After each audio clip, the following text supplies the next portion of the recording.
Chers auditeurs, chers téléspectateurs, bonsoir et bienvenue ici à Bruxelles, ou en direct de la capitale belge, avec Baudouin Ambawichi du site internet congoindépendant.com. Nous allons interroger en exclusivité Monsieur le Président de la République, Félix-Antoine Tshisekedi. Bonsoir.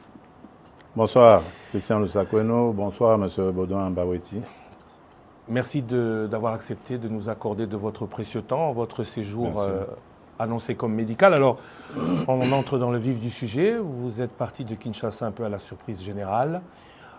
Votre service de communication a annoncé quelques problèmes médicaux. Comment allez-vous? Très bien, je crois que ça se voit. Je vais très bien. En fait, j'ai tout simplement fait accepter une prise en charge de mon premier médecin de 2022 que j'avais invité à Kinshasa parce que je ne voulais pas bouger de Kinshasa, même s'il devait y avoir une intervention chirurgicale. Et donc, en le faisant venir, il a apprécié évidemment le matériel que nous avons à l'hôpital du Camp Tchatchi, mais il a préféré, pour être sûr et couvert par ses assurances, que je vienne ici moi-même et qu'il examine cela. Ce que j'ai fait. Donc, dans le timing qu'il fallait, j'ai attendu de présider le dernier conseil des ministres du vendredi d'avant celui du 2 août dernier. Et puis, après, j'ai pris l'avion. Les examens se sont très bien passés et je devais observer un petit moment de convalescence pour pouvoir retourner. Et là, je suis en forme et prêt à revenir aux affaires. Monsieur le Président, quand comptez-vous rentrer au pays exactement? Bon, le plus tôt possible. Vous le saurez très très bientôt. Vous êtes totalement rétabli donc? Totalement, mais je vous le dis, je suis d'attaque à nouveau. Donc vous le saurez très très bientôt. Je suis prêt à rentrer le plus tôt possible. Alors vous allez rentrer dans un pays où le dollar est en hausse. Permettez-nous de parler un peu de la situation actuelle de notre pays. Dollar en hausse, pouvoir d'achat en baisse. Que fait le président de la République, candidat élu il y a 8 mois aujourd'hui, réélu président de la République? Qu'en dit-il? Il se solidarise évidemment avec la population. Je sais que ça fait partie d'un de mes engagements, celui de réduire le pouvoir d'achat.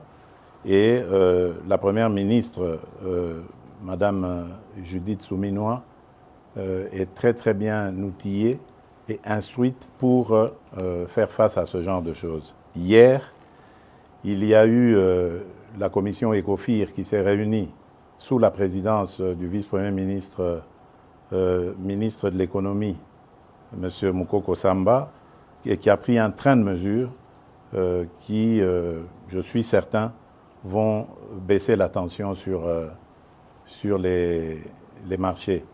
Et à propos du dollar, bon, c'est le combat habituel. Vous savez, nous avons une économie fortement dollarisée qui dépend beaucoup de toutes les fluctuations de cette dernière monnaie. Et nous essayons de prendre des mesures assez urgentes, mais qui seront difficiles évidemment à mettre en œuvre parce qu'il faut inverser la tendance actuelle à faire dépendre notre économie de l'importation en produisant localement. C'est pour ça que nous avons un fameux programme très ambitieux d'ailleurs agricole pour essayer de nous mettre à l'abri de ce genre de choses. Et il y a des inspecteurs aujourd'hui, des inspecteurs économiques qui sont lancés sur les marchés pour surveiller aussi la façon dont les prix sont fixés. Parce qu'attention, ça peut aussi être une cause ou une raison de sabotage. Vous savez que nous sommes un pays en guerre. Nos ennemis essayent de nous déstabiliser de toutes les manières qu'ils soient. Ils le font par la guerre et peuvent le faire autrement aussi par la hausse des prix. Ennemis internes et externes, j'entends, parce que beaucoup de ceux qui nous combattent à l'intérieur sont passés par les affaires dans ce pays, détiennent beaucoup de mécanismes pour jouer aussi sur les prix. Donc c'est un combat en permanence. Moi, ce que je veux dire à nos compatriotes, c'est que ça fait partie de mes 6 engagements. Qu'ils ne me jugent pas maintenant. Nous venons à peine de nous installer. Vous avez vu tout ce remue-ménage qu'il y a eu depuis les élections. Le gouvernement souminois ne vient vraiment que de prendre les choses en main, qu'il continue à nous faire confiance. Ils m'ont fait confiance le 20 décembre 2023. Eh bien, qu'ils continuent à me faire confiance. Je respecterai mes 6 engagements jusqu'au dernier. Monsieur le Président, j'ai une question un peu dérangeante. Écoutez, si vous la trouvez dérangeante, peut-être pas pour moi, hein, allez-y. Vous avez été élu brillamment avec 73%. Bien sûr. Et à l'époque, il n'y a pas eu de sondage d'opinion, mais votre cote était très haut.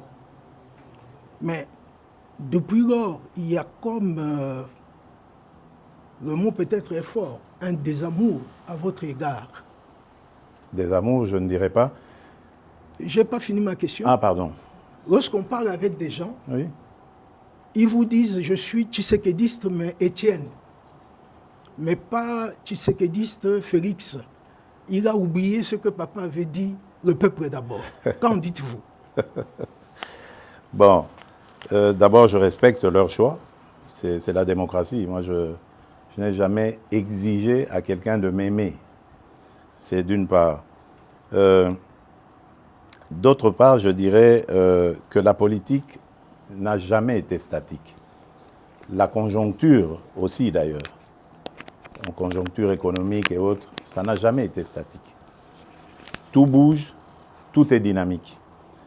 Et donc, dans la vie d'un État, où la vie d'un État n'a jamais été un long fleuve tranquille, il y a des hauts et des bas. Surtout nous, qui sommes exposés aujourd'hui à d'autres difficultés nous imposées, comme la guerre à l'Est. Donc ça ne peut pas être facile. Mais le mieux à faire, pour moi, c'est déjà d'accepter d'affronter ces défis. Et de croire qu'on va les relever. Parce que j'y crois. Il y a de la stratégie derrière. Ne vous en faites pas. Ceux qui disent que j'ai oublié le peuple d'abord se trompent complètement. Parce que je dors et je me réveille en pensant au peuple congolais. J'en prends même sur ma santé tellement que c'est le premier de mes soucis. Donc j'espère qu'en 2028, lorsque nous ferons le bilan, ceux qui disent que je me suis éloigné de Tshisekedi Étienne auront le courage de revenir sur leurs propos. Parce que c'est ce qui se passera. Vous aviez 6 engagements. Vous avez aussi dit que vous allez monitorer le gouvernement. Bien sûr. Est-ce qu'on doit attendre 2028 pour faire le bilan? Non, non. À quand est-ce que le peuple pourra se dire, on commence à voir tout ce que le président dit et promet, à matérialiser le changement? Écoutez, notre chef d'équipe, c'est Madame Judith Souminois. Je ne veux pas lui mettre la pression. Elle est suffisamment outillée pour évaluer le travail de ses ministres et de m'en faire rapport. Et moi-même, d'ailleurs, comme vous le savez, je préside quasiment tous les vendredis, lorsque je suis au pays, les réunions du Conseil des ministres. Donc, je peux suivre. J'ai un cabinet qui est très actif, qui m'accompagne dans ce suivi. Donc, moi, j'estime la première évaluation au début de l'année prochaine. Donc, il faut peut-être s'attendre à du réaménagement gouvernemental au début de l'année prochaine. Mais bon, je le dis sous réserve de ce qu'on en pensera, la Première ministre et moi. Élection en janvier 2024, premier bilan en janvier 2025. Que dire de la léthargie institutionnelle? Tout prend, beaucoup le regrettent, beaucoup trop de temps. Oui, et vous avez, en parlant de ce temps qui coule, qui passe sans que changement n'arrive, vous avez vous-même, ici à Bruxelles, évoqué lors de votre précédent passage, des révisions constitutionnelles ou des modifications de la Constitution à faire. Cela a créé beaucoup de polémiques. Alors maintenant, on voudrait, si possible, que vous nous précisiez de quoi il s'agit. Est-ce que le président, comme le dit votre opposition, veut s'éterniser au pouvoir. Certains dans votre parti disent que vous êtes président à vie, ou le président a des points précis dans la Constitution qu'il vaudrait modifier, si oui, lesquels? Écoutez, moi je suis toujours conduit par un seul leitmotiv, c'est le salut du peuple, c'est pour moi la loi suprême. Lorsque j'évoque des modifications que je juge utiles pour la bonne marche de la nation, du pays, je me préoccupe très peu de la polémique. Je n'y regarde même pas. Parce qu'évidemment, il y a toujours des petits malins qui vont essayer de détourner mes propos et essayer de les amener dans une polémique inutile. Je n'ai jamais dit que je veux changer la Constitution pour rajouter le nombre de mandats présidentiels ou d'années. Non. D'abord, ce sont des dispositions inamovibles.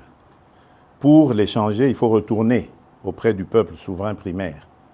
Mais par contre, les autres dispositions, telles que celle-là, qui nous posent beaucoup de problèmes. Regardez, vous l'avez dit, j'ai prêté serment le 20 janvier devant la nation. Et immédiatement après, la publication des résultats des législatives a commencé et les périodes de contentieux. Ça nous a pris presque 2 mois. Publication, contentieux, etc., retour, annulation et tout le bazar. Puis ensuite, les députés provinciaux et les communes, cette fois-ci on a eu les conseillers communaux et tout ça, et tout avec son lot de contestations, voilà.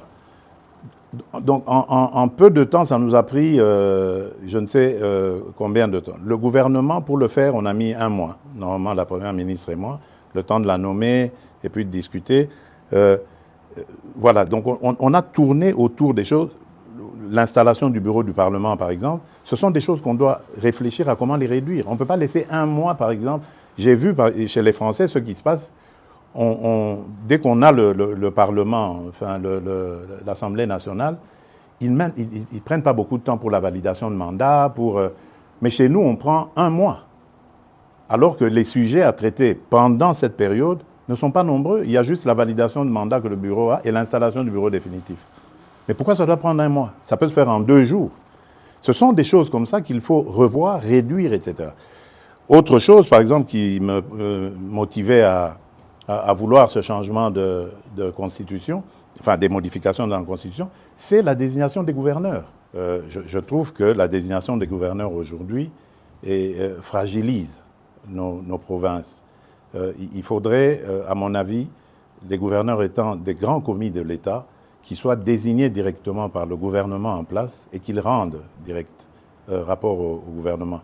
Les sanctions, on peut imaginer comment les prendre en cas de dérapage, mais lorsqu'on laisse à la vindicte des parlementaires provinciaux, des députés provinciaux, la gestion comme ça des gouverneurs, moi je crois qu'on a un problème encore de culture politique au Congo.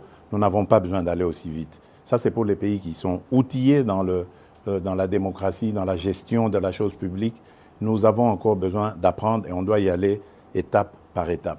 La réforme sur cet éclatement de l'administration a été très très mal faite à mon avis et précipitamment et il faut revoir. Voilà pourquoi moi j'ai parlé à un certain moment de réunir une grande commission nationale de plusieurs experts, une commission multidisciplinaire qui ferait qu'on prendrait en compte tous les vrais problèmes de la nation, mais par des nationaux, pour avoir une constitution adaptée à nos vrais problèmes, pas celle qu'on a eue, qui nous a été parachutée venue des laboratoires étrangers. Voilà, on pourrait recourir à l'expérience étrangère, mais en fonction de nos expériences vécues au pays. Aujourd'hui, moi je suis désolé, mais notre pays s'éclate de plus en plus à cause de toutes ces élections provinciales et autres qui radicalisent le tribalisme, le clanisme. Aujourd'hui, vous allez, par exemple, je prends le cas de l'ex-Grand Katanga, mais vous trouverez quelqu'un, par exemple, qui a vécu à Lubumbashi, mais parce qu'il est originaire du Lualaba, on lui conteste le fait de pouvoir aspirer à quoi que ce soit à Lubumbashi. Soit disant parce qu'il y a eu découpage et que maintenant sa place est au Lualaba. Mais qu'est-ce que ça veut dire? Le pays va volo là. Donc on doit faire attention. Je veux bien démembrer les choses, je veux bien rapprocher l'administration le plus près possible des administrés, mais attention, je tiens à l'unité de la nation. J'en suis garant. Monsieur le Président, nous abordons maintenant la situation à l'est du pays. Oui. Aujourd'hui, c'est quasi certain que le Rwanda a relancé le M23 après le réchauffement des relations entre la RDC et l'Ouganda. Très bien. C'est acquis maintenant. Il y a eu la réunion à Rwanda, pour ne pas rentrer dans tous les détails. Il y a eu début de dialogue. Mais il y a des voix qui commencent à dire qu'il faut un peu de bon sens pour qu'on commence à négocier. Avec qui? C'est la grande question. Et mon autre question, c'est que négocier avec qui? Mais quoi? Négocier quoi? Voilà. Très bien. Écoutez-moi bien. Jamais, au grand jamais, tant que je serai président de la République démocratique du Congo, je n'aurai en face de moi la délégation du M23 ou de l'AFC, là où je ne sais pas, pour négocier. Jamais. Ce que j'ai dit, c'est que je veux parler avec le Rwanda, pas négocier, vous avez raison, parler avec le Rwanda, pour demander à M. Kagame, criminel de son État, qu'est-ce qu'il a à voir contre mon peuple? La République démocratique du Congo, à l'époque République du Zaïre, avait sauvé le Rwanda d'une plus grande catastrophe qui aurait été si nous n'avions pas ouvert nos frontières à tout ce flot de réfugiés. Malheureusement, il y a eu une certaine cécité internationale qui a permis que parmi les fugitifs, il y ait les criminels génocidaires et qu'ils soient rentrés sur notre sol avec leurs armes. On ne les a pas désarmés. Aujourd'hui, l'enfer est parti du Rwanda et est arrivé chez nous. Et on nous abandonne à notre propre sort. Évidemment, le régime criminel de Kigali en profite parce qu'il découvre que c'est une région très riche en minerais et en produits de tout genre, agricoles et autres. Et il veut en faire maintenant son espace. Et ça, nous ne disons jamais, il n'y a rien à négocier. C'est chez nous. Ce qu'ils n'ont à faire, c'est une seule chose, de plier bagage. Et si je veux parler avec le Rwanda, c'est pour ça, pour dire, bon, c'est quoi votre problème? Pour nous laisser tranquilles. Pas pour vous donner quelque chose, mais pour nous laisser tranquilles. Si vous pensez qu'il y a encore quelque chose chez nous, on va la régler et on vous règle ça et puis c'est terminé. Ils ont donc parlé des FDLR. Nous sommes aujourd'hui à Luanda pour parler de ces histoires-là. Cesser le feu et comment régler le problème de FDLR. C'est tout. Donc, ce n'est pas des négociations pour, après, arriver à des... comment ils appelaient ça? La mixage, instaurer brassage, mixage. Niet. Ça, il n'y aura plus. Ils peuvent arrêter de rêver. Et d'ailleurs, c'est parce qu'ils le savent que vous avez vu qu'ils ravivent encore ce M23, coquille vide, dans un territoire d'ailleurs qui est sous leur contrôle. Donc vous voyez que c'est de la propagande en fait. Ils veulent faire croire que, d'abord ils font cette comédie, ils font dire au M23 qu'ils ne se sentent pas concernés par Luanda, alors que tout le monde sait que c'est Kigali qui les pilote. Ensuite, ils les ravivent un peu pour dire, vous voyez, nous sommes capables de reprendre les armes. OK. Nous savons et nous sommes inscrits dans le processus de Luanda. Et d'ailleurs, demain, des pourparlers vont commencer pour justement se pencher sur le plan de cessez-le-feu et de retrait et le plan d'anéantissement des FDLR. Et nous disons, si à côté de ça, le grabuge continue, nous continuerons à tenir pour responsable Kigali. Et pour nous, le provocateur numéro 1, ce sera lui, et les conséquences, ce sera à lui de les assumer. C'est ça le problème. Et si ça continue, beaucoup pensent que cette guerre n'est pas qu'une guerre des richesses, mais surtout une guerre de conquête du territoire.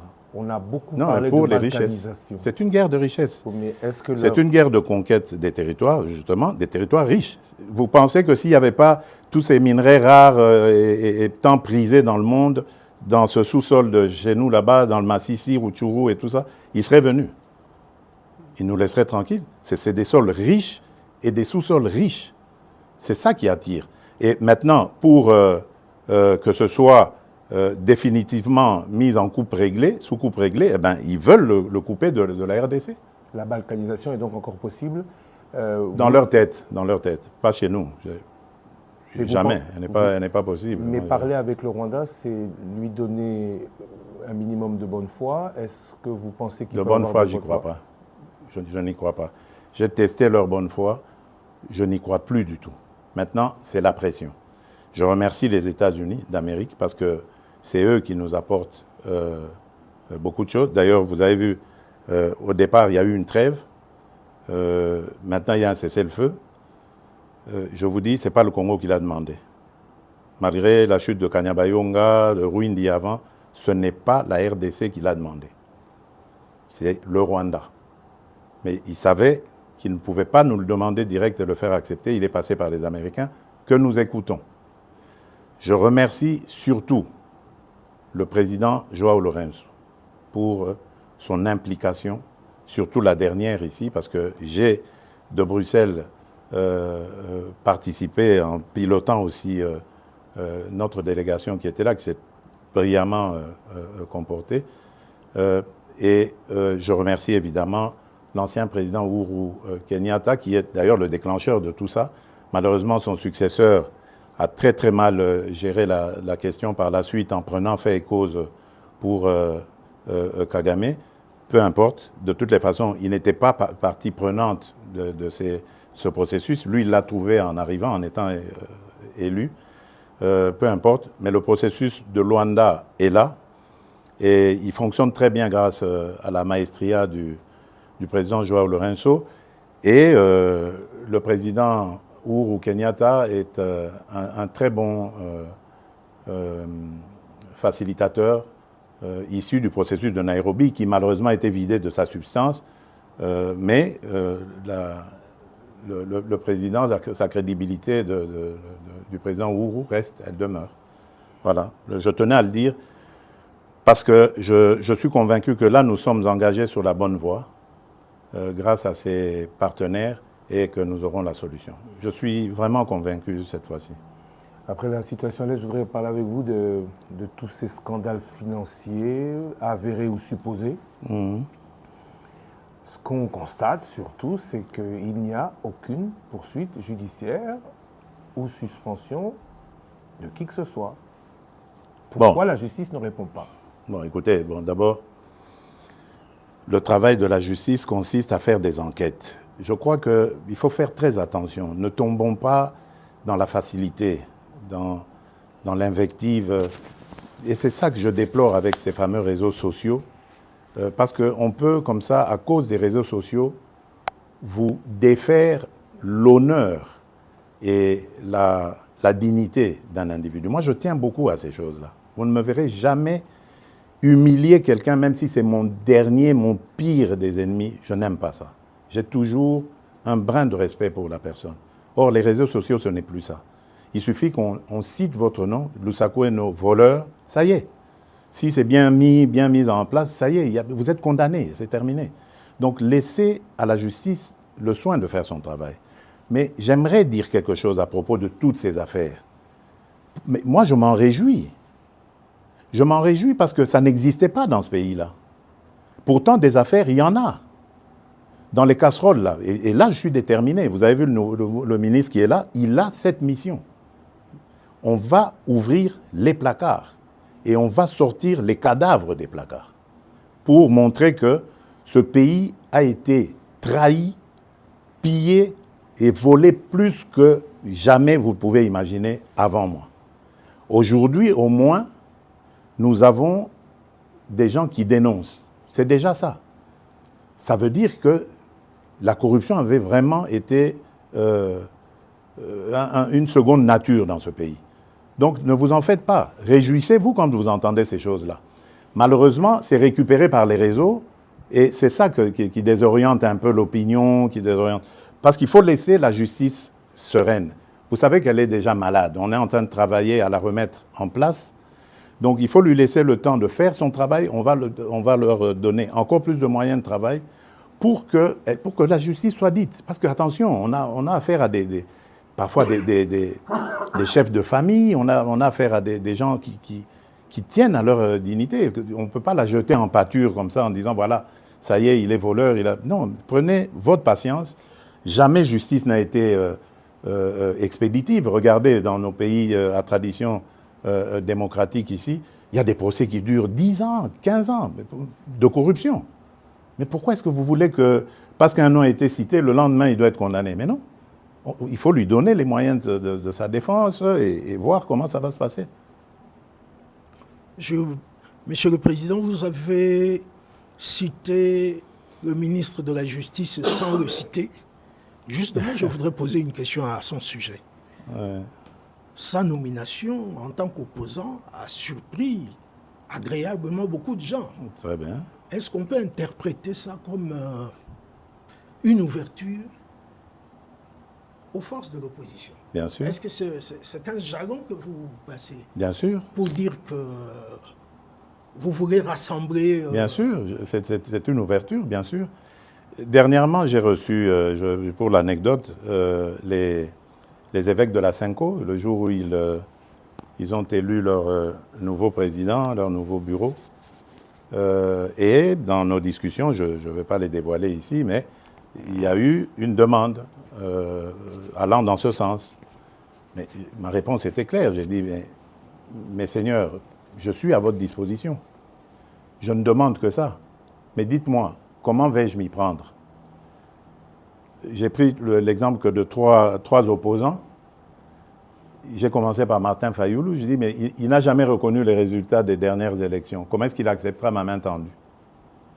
Moïse Katumbi était prêt à faire la même chose, ou il avait même fait la même chose, mais grâce, évidemment, à la pression des siens, il a accepté qu'il rentre dans les institutions, mais lui reste borderline. Joseph Kabila, n'en parlons pas. Lui, il a carrément boycotté les élections et prépare une insurrection, parce que l'AFC, c'est lui. Donc, dites-moi, je fais quoi? Je n'avais pas eu de réponse. Mais j'ai parlé d'autres qui sont plus conviviaux, plus participatifs. Et je rends ici, par exemple, hommage à quelqu'un comme Adolphe Muzito et même un petit peu le docteur Mukwege aussi, qui malgré leur position d'opposants, qui font parfois de commentaires objectifs. Quand quelque chose va, ils applaudissent, ils sont contents. Le docteur Mukwege avait reçu une délégation du FONAREV encourageant, promettant de s'impliquer dans le combat du FONAREV, qui n'a rien à voir avec la politique. Ce sont nos victimes que nous voulons aider. Ce sont ces monstruosités que nous ne voulons plus revoir dans notre pays. Voilà un patriote qui se dit, au-delà de mes penchants politiques, j'y vais. J'aurais aimé que tout cela vienne se dire, on nous attaque par le Rwanda injustement, liguons-nous autour du président et combattons. Mais non, malgré ça, il y en a qui collaborent, l'AFC collabore avec le Rwanda contre la République démocratique du Congo. M. Muzito, hommage à lui, lorsque nous avons terminé la 6e revue avec le FMI, premier fait dans l'histoire de la République démocratique du Congo. Jamais les revues avec le FMI n'avaient été jusqu'à leur terme dans notre pays. C'est la première fois que ce gouvernement arrive et c'était sous la direction du ministre des Finances, Nicolas Kazadi, que l'on jette en pâture aujourd'hui. Mais Adolphe Muzito m'a envoyé un message de félicitations. Et lui, il est très bien outillé pour savoir ce que ça signifie. Vous voyez, mais il n'est pas au gouvernement, il n'a pas de privilèges, il reste objectif. Ça, c'est des vrais hommes d'État. C'est ça que nous devons voir dans notre pays. On parle de l'opposition, je voudrais un peu parler du parti au pouvoir. Bien sûr, oui. Crise à l'UDPS, appel à la médiation du président qui est au-dessus des partis. Alors le président fait quoi? Le président dit quoi? Parce qu'il a quand Le même président, encore c'est le un... cœur à l'UDPS. Bien sûr. L'UDPS, c'est mon école. Et je suis issu de là. J'ai fait toutes mes classes politiques à l'UDPS. Le président n'est pas inquiet du tout. Je me réfère d'ailleurs à un terme qu'aimait beaucoup utiliser mon mentor, notre leader historique, Étienne Tshisekedi, qui appelait ça vitalité démocratique.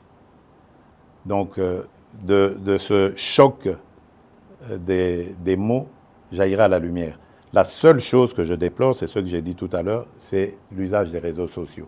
À l'époque, quand nous nous battions comme ça, on le faisait dans des salles entre quatre yeux ou sur le net, mais entre nous, sur nos sites, comment on appelait ça encore, là, les sites de discussion qu'on avait à l'époque, quand on n'avait pas encore ces réseaux sociaux.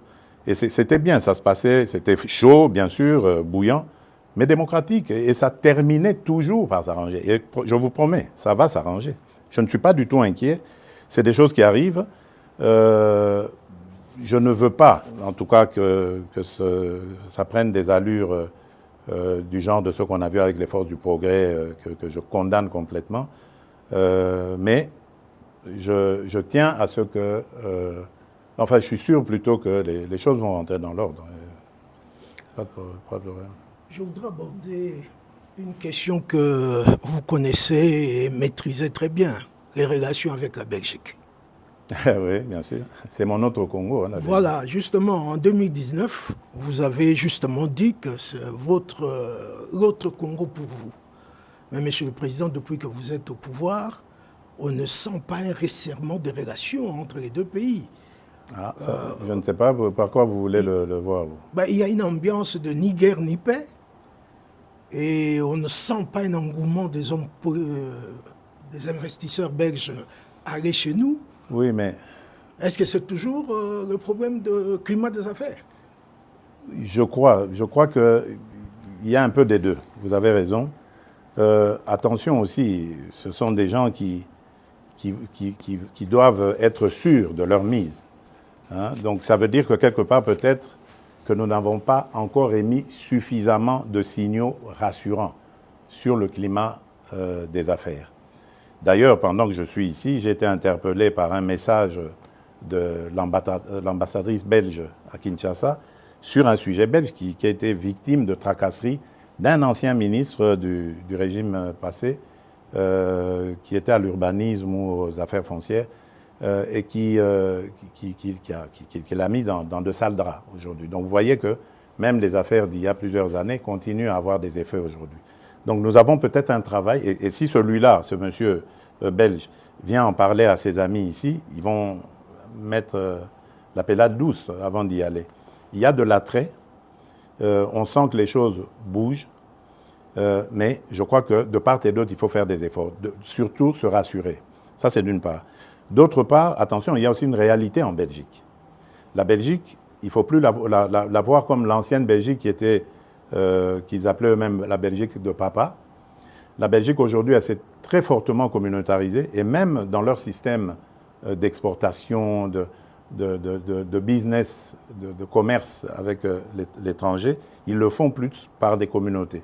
Donc c'est à nous aussi d'adapter notre diplomatie à ce niveau-là. Et je suis en train même de réfléchir à voir comment, avec nos compatriotes de la diaspora, avoir des diplomates qui parlent très bien le néerlandais, qui parlent très bien le français, qui parlent bien l'allemand pour la région germanophone, et qui se mettent en contact justement avec ces gouvernements communautaires pour voir les rapprocher les uns après les autres. Donc il y a un travail complet à faire. Mais quant aux relations, je vous rassure, elles sont excellentes. Il ne se passe pas, je dirais, 6 mois sans, par exemple, que le roi des Belges et moi nous passions un coup de fil. D'ailleurs, nous avons un rendez-vous programmé déjà pour septembre prochain ici en Belgique. Donc ça se passe très bien. Au niveau du gouvernement, même chose. Celui que j'appelais affectueusement mon cousin, Alexander De Croo, nous ne rations aucune occasion pour nous appeler. Et même à chaque fois qu'on se retrouvait à l'Assemblée générale des Nations unies, la Belgique, la représentation de la Belgique organisait toujours un petit déjeuner, ou un déjeuner même d'ailleurs, auquel nous parlions de nos problèmes. Donc ça va vraiment dans l'ensemble ça va. Et j'y tiens, je tiens vraiment encore à améliorer cette relation. Mais comme j'ai dit, nous devons faire des efforts de part et d'autre. Attention, le Congo, c'est vrai, c'est une très belle femme, très attirante, mais en même temps aussi très convoitée et peut-être pas très présentable encore. Donc nous devons soigner sa présentation. Monsieur le Président, merci beaucoup. Merci Bodoamba Wechi du site Internet Congo Indépendant d'avoir été avec nous aujourd'hui pour cette émission exclusive. Merci à vous. Bon retour. Soki Okoye Bisso, il faut quand même qu'on termine en lingala pour les Congolais qui nous suivent, même si le lingala de M. Ambawichi est peut-être un peu mieux élaboré que moi, encore que j'en doute. Moi, je crois que oui. Vous rentrez aux Ozonga, Kinshasa, Kisangani vous a attendu. Est-ce qu'on va vous y voir? Vous aviez dit l'intérieur du pays, vous allez beaucoup pratiquer pendant ce deuxième mandat. Quel est votre programme une fois de retour au pays? Oui, bon, nakozonga mboka, en tout cas, na mikolo mike, bangonga mike kuto nakoloba, o ezali liboso awa. Kisangani nakozonga, po nalingaki kutu na sacrifier likambo ya santé, po nakende Kisangani nazana le 2 août. Mais nzoto nde esengaki abandon. Yango nabi nasala yango, po na Kisangani biloko ya kosala ezalaki. Aéroport à Bamboka, centrale électrique, na solaki déjà na DG à SNEL, na lingi, likambo centrale électrique wane sila, na kokitela yango, na kende kotala. Na mwa makambo ebele, surtout babitumba wana ya bandeko na biso, mbole na balengola, na lingi koyoka makambo wana na mboka na biso te. Na okende kotala yango, pembeni na tala, et puis surtout, ko remercier peuple na biso ya Kisangani, ndenge ba yambaka biso, pe ndenge ba votaka biso. Donc nakozonga. Et puis nakozonga na mois d'août awa. Eza lisusu molai te tokozonga pe na mama parce que sengelaki tokende na mama na le 2 août. Donc nakozonga. Pe nakotambola Congo mobimba bozala na bobangi te. Le problème tozali nango ezali onazoloba ezali nano ya kosilisa makambo ya mbilinga kimia ekota. Congolais nyonso asepela. Tokoka kokende kotala na kopesa na bambote na esengo. Okoki kokende te esika batu basepeli kaka na ndako na biso moko Congo bamisusu baza na mawa baza kolela nga na nini komona yango te. Na tie nanu makasi na nga mayele na ngai na kosilisa likambo monguna akotiseli biso moto oyo azokotisela biso na mboka sima na yango tokosala tozana na bambula ti na 2028 likambo banga eza wana ta. Monsieur le Président, je vous remercie. Merci à vous, chers auditeurs, chers téléspectateurs, d'avoir en direct, ici, à Bruxelles, suivi cette émission exclusive. L'actualité continue sur votre radio et sur les réseaux sociaux de Top Congo FM.